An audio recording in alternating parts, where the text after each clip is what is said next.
kekuatanku, ku beroleh kasih-Mu. Bukan karena perbuatanku, ku layak di hati-Mu.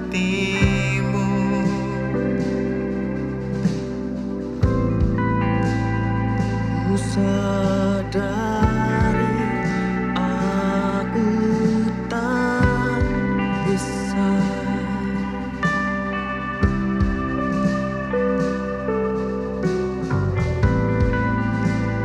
jika bukan karena-Mu.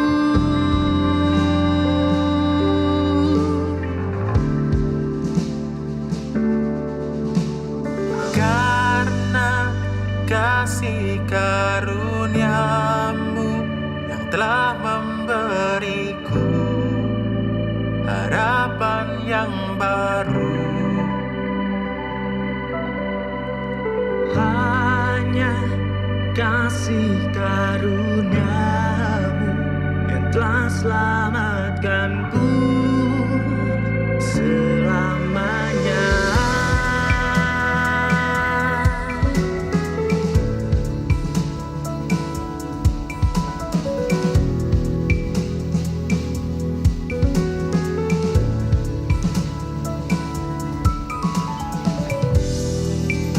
Bukan karena kekuatanku, ku beroleh kasih-Mu.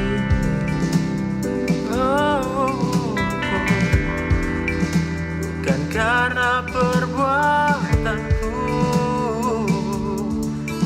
ku layak di hati-Mu.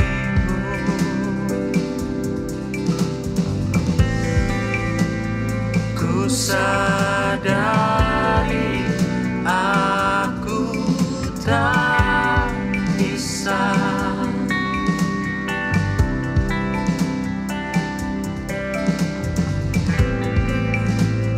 jika bukan karena-Mu.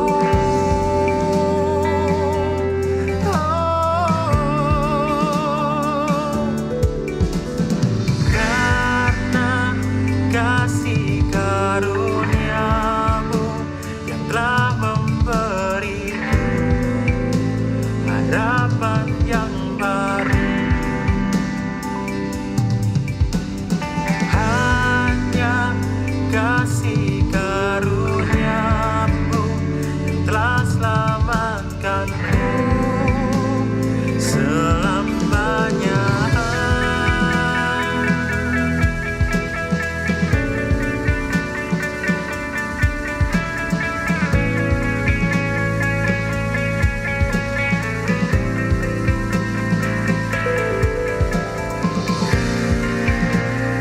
Kasih karunia-Mu nyata, kini ku bersyukur.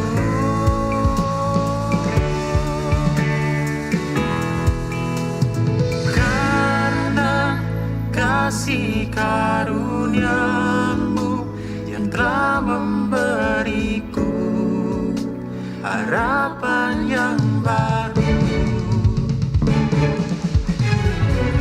Hanya kasih karunia-Mu yang telah selamatkanku selamanya.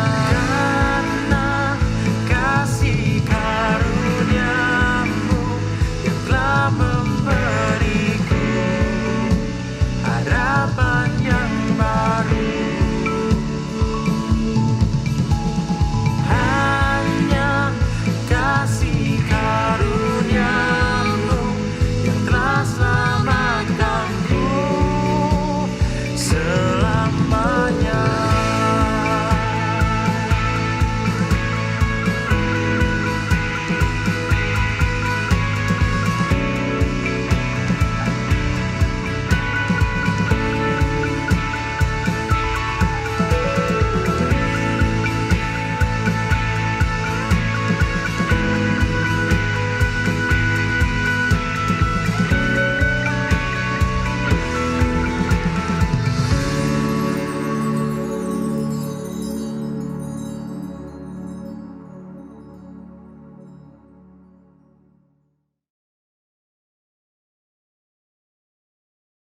Shalom.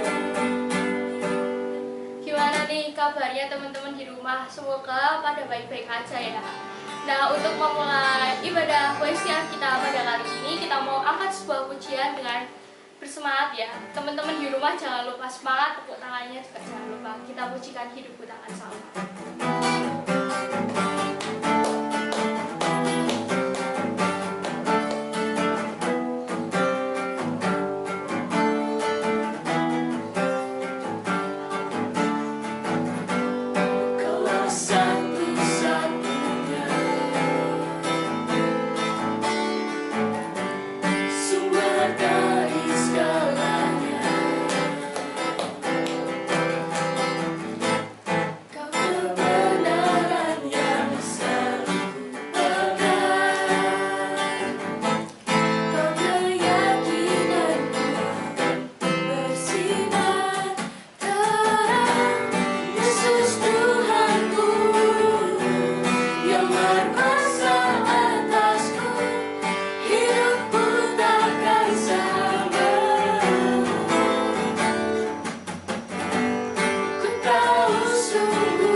Kita mau mulai untuk sama-sama bersyukur atas penyertaan Tuhan buat kehidupan kita.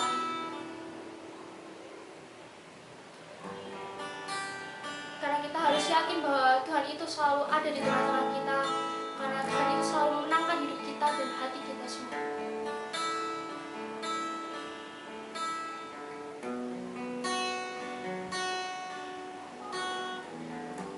Kita mau sama-sama bersyukur, kita mau sama-sama buat menyembah Tuhan lebih lagi. Kita mau sama-sama pujikan satu buah pujian kemenangan terjadi di sini.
kuasa yang tak terbatas. Ku yakin Kau nyata di sini.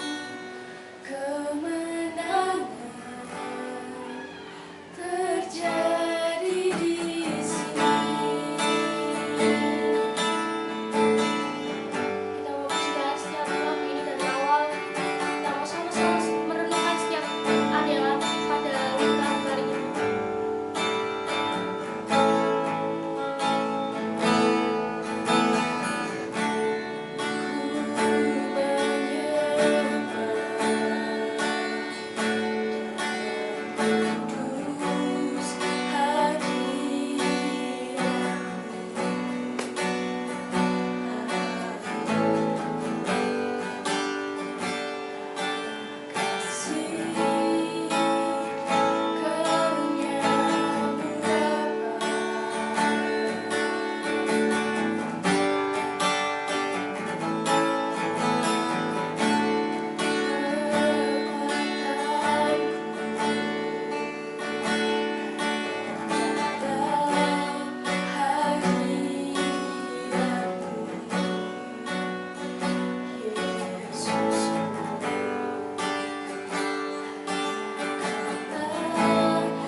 Tuhan buat setiap penyertaan-Mu Tuhan.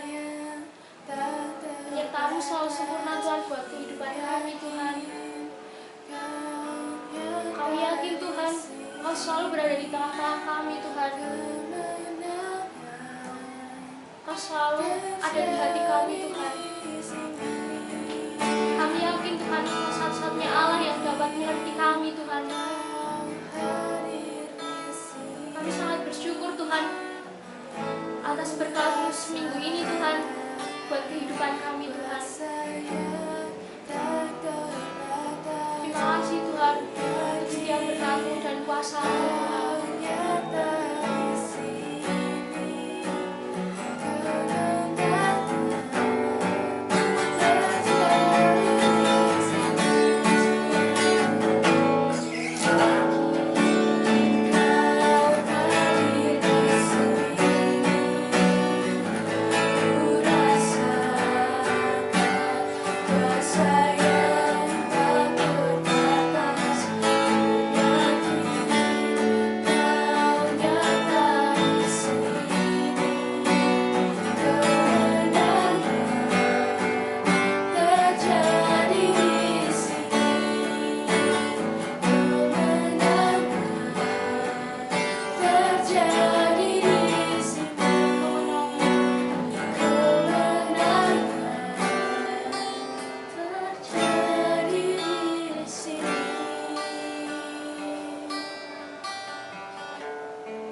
Terima kasih Tuhan untuk setiap berkat-Mu Tuhan, untuk setiap kasih karunia-Mu Tuhan yang berkelimpahan buat kehidupan kami Tuhan.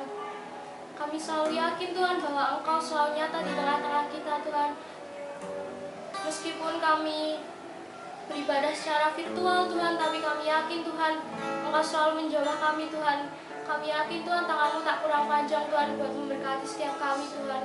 Kau yang merawat setiap kami Tuhan, Kau yang membukakan setiap hati, isi dan pikiran kami Tuhan. Dan sekarang kami siap Tuhan untuk mendengarkan setiap firman-Mu Tuhan. Kiranya firman Tuhan yang akan disampaikan ini Tuhan bisa berguna Tuhan dan bisa kami terapkan di kehidupan kami sehari-hari Tuhan. Terima kasih Tuhan, terima kasih. ampuni setiap dosa dan kesalahan kami Tuhan. Kami sudah berdoa dan ucap syukur. Haleluya. Amin. Shalom Bapak Ibu Saudara, bertemu lagi kita dalam ibadah online di Persekutuan Komunitas Kristen di SMA Negeri 6 Surakarta. Saya, Bapak Danang, kali ini akan menyampaikan firman Tuhan mengenai, karena kita masih dalam suasana Paskah, maka saya akan juga sampaikan, dan ini sebagai perenungan kita bersama, termasuk saya, tentang Paskah juga, yang saya beri judul Mati bagi dosa, bangkit bersama Kristus. Nah, kenapa saya ambil tema ini, kenapa saya ambil judul ini? Karena saya menyadari bahwa kita bertahun-tahun sudah menjadi orang Kristen, tapi kita tidak pernah mengalami yang namanya mati bagi dosa dan bangkit bersama Kristus. Selama ini kita hanya tahu makna Paskah itu apa? Makna Paskah itu hanya Tuhan mati bagi kita sudah.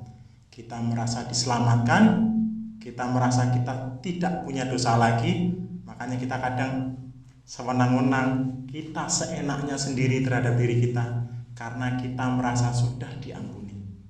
Ya, padahal tidak. Sebenarnya ketika Kristus sudah mati bagi kita, ya, kita juga harus mati juga. Ya, mati bersama-sama dosa kita dan bangkit bersama Kristus dan menjadi seperti Kristus. Nah, pada hari ini saya sampaikan firman ini yang saya ambil ayatnya dari Roma 6 ayat ke-5 sampai ke-6. Mari kita baca bersama-sama. Sebab jika kita telah menjadi satu dengan apa yang sama dengan kematiannya, karena kita tahu bahwa manusia lama kita telah turut disalibkan supaya tubuh dosa kita hilang kuasanya, agar jangan kita hambakan diri kita lagi kepada dosa.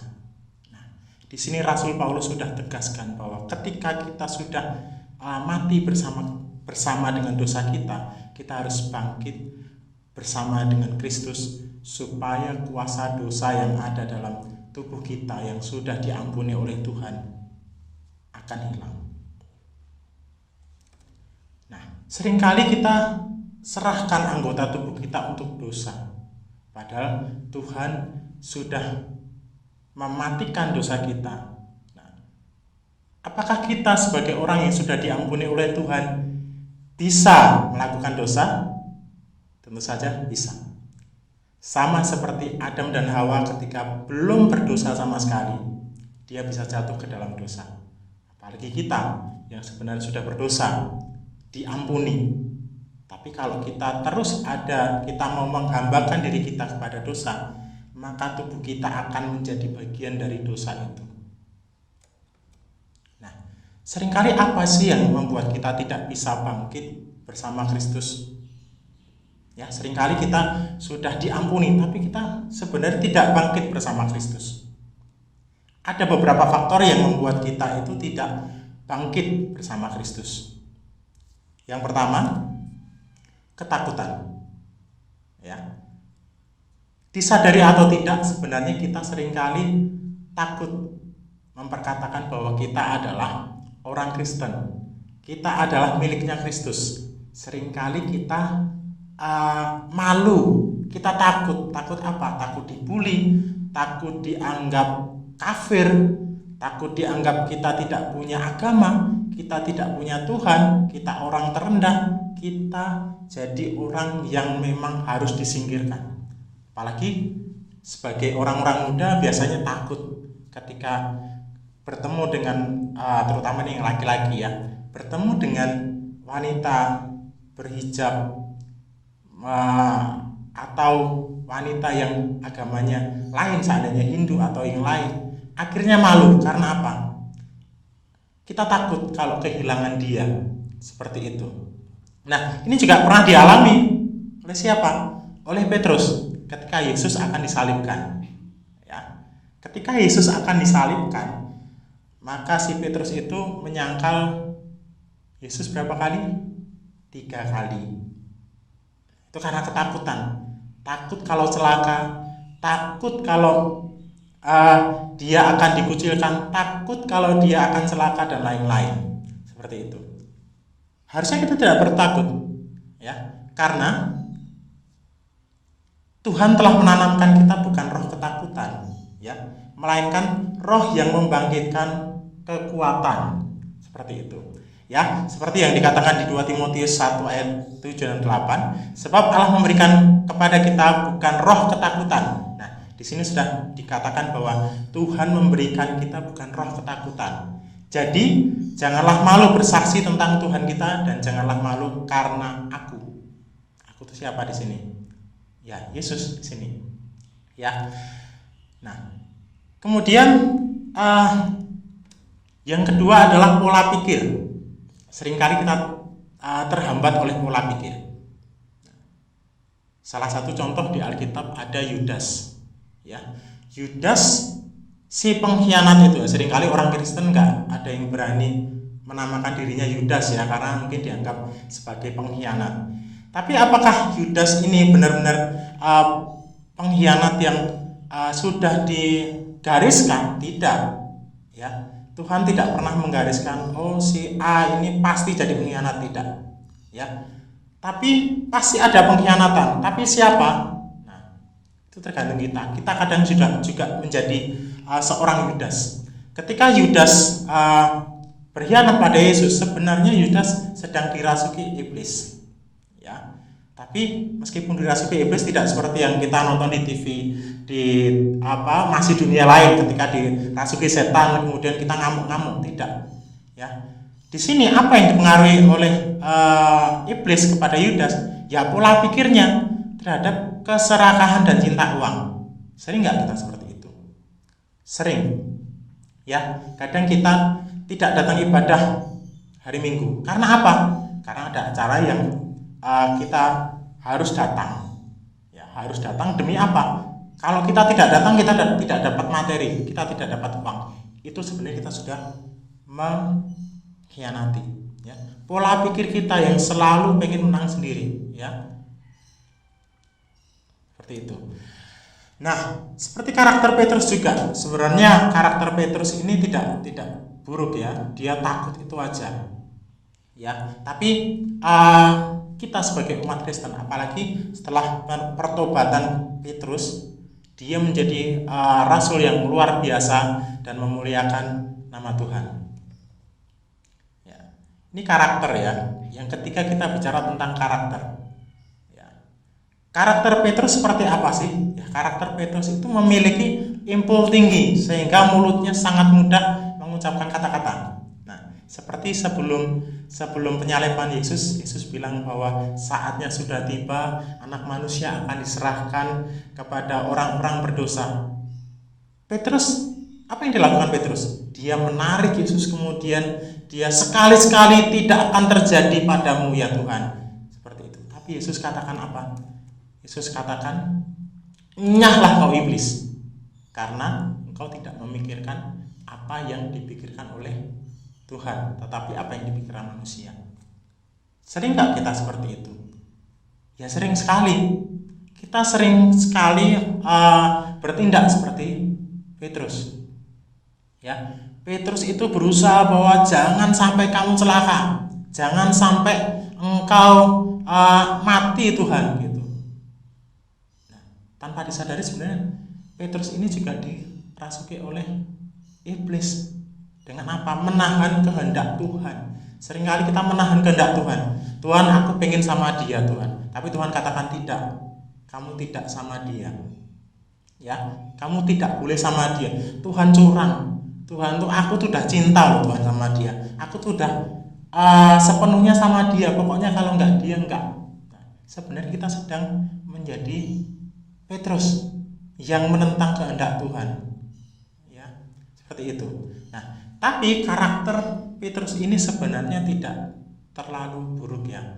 Karakter Petrus ini harus kita ambil sisi baiknya, bahwa Petrus ini sebenarnya cinta sekali kepada Tuhan, tapi dia kurang mengerti kehendaknya Tuhan. Seperti itu. Nah, yang keempat adalah seringkali kita tidak siaga rohani atau malas.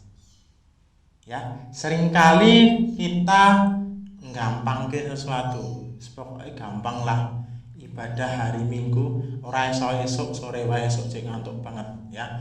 Pagi masih ngantuk, saya maunya sore saja. Ternyata ketika sore ada teman yang WhatsApp atau telepon atau SMS atau apa, yuk kita main ke sana. Oh ya sudahlah, besok aja ke gereja, masih bisa besok. Nah, itu salah satu contoh dari kita tidak siaga rohani. Seringkali kita menyepelekan sesuatu yang berhubungan dengan Tuhan. Sama seperti Petrus di dalam Markus 14 ayat 1. Petrus diajak berdoa malah tidur. Dia menyepelekan pentingnya kuasa doa. Ya. Ketika saatnya sudah tiba, ini sudah dekat loh. Ketika Yesus mau ditangkap loh. Petrus tidak siaga dalam rohaninya dia. Nah, ini seringkali kita mengalami seperti ini. Kita tidak tahu kehendaknya Tuhan karena kita tidak mau, kita malas sekali untuk siaga dalam rohani. Berdoa itu hal yang mudah, tapi sulit. Mudah tapi sulit. Mudah untuk dilakukan, tapi sulit untuk diaplikasikan. Loh, aplikasi dan lakukan itu bedanya apa? Ya, mudah dilakukan doa itu, tinggal kamu tutup mata, kamu bicara, konsentrasi kepada Tuhan, itulah berdoa. Tapi susah untuk diaplikasikan, ya. Untuk apa? Untuk direalisasikan.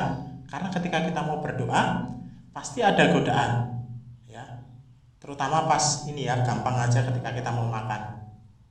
Ya, kita mau makan, samping kiri kanan kita ada cewek cantik yang keyakinannya beda. Kita mau berdoa, wah malu.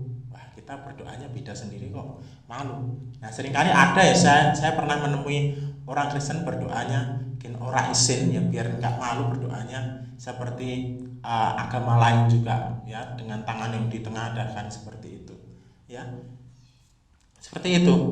Nah, berikutnya kita akan baca Roma 6 ayat 13.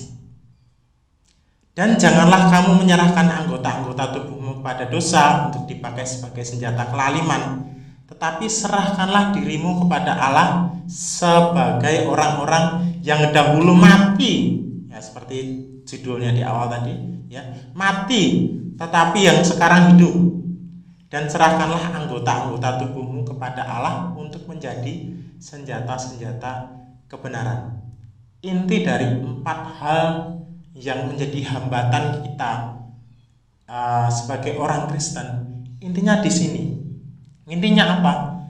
Kalau kita sudah diselamatkan, mari kita serahkan sepenuhnya anggota-anggota tubuh kita itu bukan lagi untuk dosa, tapi untuk senjata-senjata kebenaran, ya.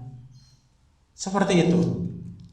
Jadi kesimpulannya pada hari ini saya sampaikan bahwa kita harus mengalahkan 4 hambatan yang ada dalam diri kita, termasuk saya juga masih belajar untuk bisa mengalahkan hambatan-hambatan tadi, ya.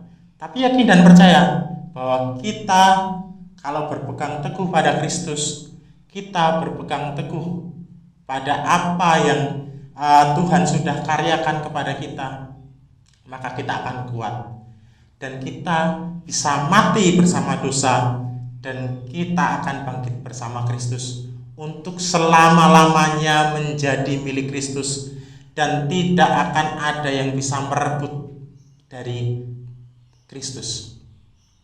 Sekian dulu perenungan kita untuk hari ini. Semoga di Paskah kali ini kita mati bersama dosa dan kita bangkit bersama Kristus, supaya kita selama-lamanya menjadi milik Kristus dan tidak ada kuasa-kuasa lain yang dapat memiliki kita. Sekian dulu untuk perenungan kita hari ini.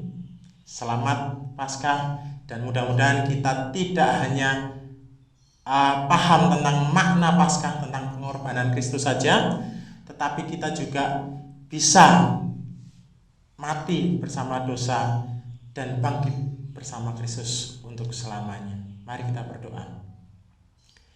Tuhan Allah Bapa, Tuhan Allah Anak, dan Tuhan Roh Kudus, terima kasih Tuhan atas pengorbanan-Mu. Terima kasih Tuhan atas rencana-Mu yang begitu indah kepada kami Tuhan. Tuhan, kami hari ini Tuhan berkomitmen untuk bertobat, untuk menyerahkan seluruh anggota tubuh kami sebagai senjata-senjata kebenaran dan bukan lagi menjadi senjata-senjata untuk melakukan dosa Tuhan. Tuhan, kiranya Roh Kudus yang akan selalu menyertai kami dan ingatkan kami Tuhan untuk selalu menjadi milik-Mu Tuhan, untuk setia dan menjaga apa yang sudah Engkau berikan kepada kami Tuhan. Terima kasih Tuhan, terima kasih, jadikan kami seperti Engkau Tuhan, yang mampu mengasihi, yang mampu menjadi seperti Engkau Tuhan. Terima kasih Tuhan, kami serahkan firman ini supaya menjadi rema, menjadi perenungan, dan menjadi aplikasi dalam diri kami Tuhan. Terima kasih Tuhan, hanya di dalam nama Putra-Mu yang tunggal, Tuhan Yesus Kristus yang sudah menyelamatkan kami. Terima kasih Tuhan, haleluya, amin.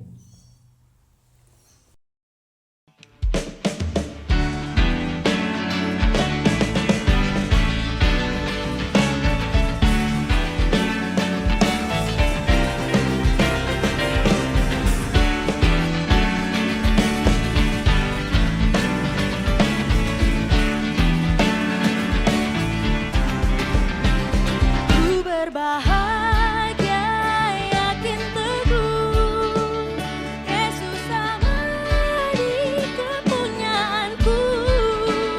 Aku warisnya, ku ditebus, ciptaan baru, Roh Kudus. Aku bernyanyi bahagia, memuji Yesus selamanya. Aku bernyanyi bahagia, memuji Yesus selamanya.